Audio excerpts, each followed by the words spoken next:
പ്രിയപ്പെട്ടവരെ, നമസ്കാരം. അഗ്രവിഷനിലേക്ക് എല്ലാവർക്കും സ്വാഗതം. എല്ലാവരും ഓണത്തിൻ്റെ തിരക്കിൽ അങ്ങ് പോകാതെ നമുക്ക് 2 ദിവസത്തേക്ക് മുമ്പേ, അതായത് ഇന്നും നാളെയും ഒക്കെ ആയി, നമ്മുടെ അടുക്കളത്തോട്ടത്തിലെ കാര്യങ്ങളോടൊക്കെ നമ്മളൊന്ന് ശ്രദ്ധിക്കണം. വിളഞ്ഞ് പാകമായ അതൊക്കെ നമുക്ക് പറിച്ചെടുക്കാം, അല്ലെങ്കിൽ നടാനുള്ളതൊക്കെ നമുക്ക് മുൻകൂട്ടി നട്ടു കൊടുക്കാം. വിത്തുകളൊക്കെ മുളപ്പിക്കാനുള്ള ആൾക്കാരും വിത്തുകളൊക്കെ മുളപ്പിക്കുക, ഇതൊക്കെ ചെയ്യുക.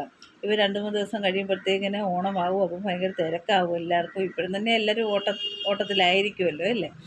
അപ്പോൾ അങ്ങനെയുള്ള കാര്യങ്ങളൊന്ന് ശ്രദ്ധിക്കാൻ വേണ്ടിയാണ് ഞാനിപ്പോൾ ഇത് പറയുന്നത്. നമുക്ക് ഓണം കഴിയുമ്പോഴത്തേക്കിനും മടിയൊക്കെ ഒന്ന് മാറി വരും. അപ്പോഴത്തേക്കിനും നമുക്ക് നല്ലൊരു അടുക്കളത്തോട്ടം എല്ലാ വീട്ടിലും നമുക്ക് റെഡിയാക്കണം. അപ്പോൾ അതുകൊണ്ട് എല്ലാവരും വിത്തുകളൊക്കെ ഒന്ന് വാങ്ങിച്ച് ഓണ ദിവസം തന്നെ നമുക്ക് 2-3 തൈകളെങ്കിലും നടണമെന്നുള്ള ഒരു വിചാരം എല്ലാവർക്കും വേണം. പണ്ടത്തെ ആൾക്കാരെന്ന് പറയുമ്പോഴത്തേക്കിനും അവർ ഓണനാളുകളിൽ തെങ്ങുകളൊക്കെ അവരുടെ വീട്ടുവളപ്പിലൊക്കെ നടും. എന്തെങ്കിലും നടുതലകളൊക്കെ നട്ടുപിടിപ്പിക്കും. അതുപോലെ വിത്തുകളൊക്കെ വിതയ്ക്കുന്ന അങ്ങനെ ചെയ്യുന്ന ആൾക്കാരൊക്കെ ഉണ്ടായിരുന്നു.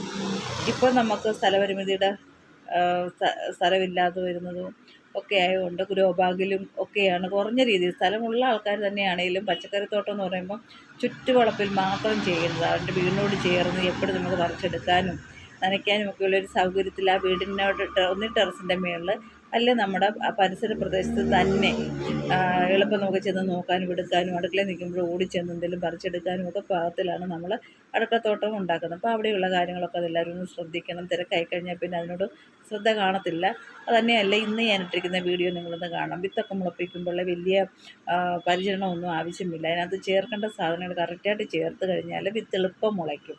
അതായത് ചൈരി കമ്പോസ്റ്റ് വേണം, വെർമിക്കുലേറ്റ് വേണം, പെർലൈറ്റ് വേണം, സ്വല്പം ചാണകപ്പൊടി, നന്നായിട്ട് പൊടിഞ്ഞ ചാണകപ്പൊടികളുണ്ടെങ്കിൽ നമുക്ക് ആ ഒരു മിക്സിനകത്ത് അതൊന്ന് ആദ്യം നനച്ചിട്ട് വിത്ത് പാകി അതിൻ്റെ പുറമേ ശകലം തൂവിയിട്ട് കഴിഞ്ഞാൽ എളുപ്പം വിത്ത് മുളയ്ക്കും. വിത്ത് എത്ര നല്ല വിത്താന്ന് പറഞ്ഞാലും കുറച്ച് താഴോട്ട് പോയി കഴിഞ്ഞാൽ, നമ്മൾ വിത്ത് നടുമ്പം കുറച്ച് താഴോട്ട് പോയി കഴിഞ്ഞാൽ വിത്ത് മുളയ്ക്കത്തില്ല.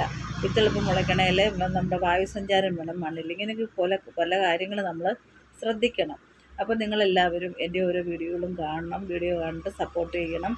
അതുപോലെ തന്നെ നിങ്ങൾക്ക് ആ വീഡിയോ ഒക്കെ ഇഷ്ടമായെങ്കിൽ നിങ്ങളത് കമൻ്റായിട്ടും പറയണം. അപ്പോൾ എന്നെ സപ്പോർട്ട് ചെയ്ത എല്ലാവർക്കും ഹൃദയം നിറഞ്ഞ ഓണാശംസകൾ ഞാൻ നേരുകയാണ്. അഡ്വാൻസായിട്ട് അങ്ങ് പറഞ്ഞു.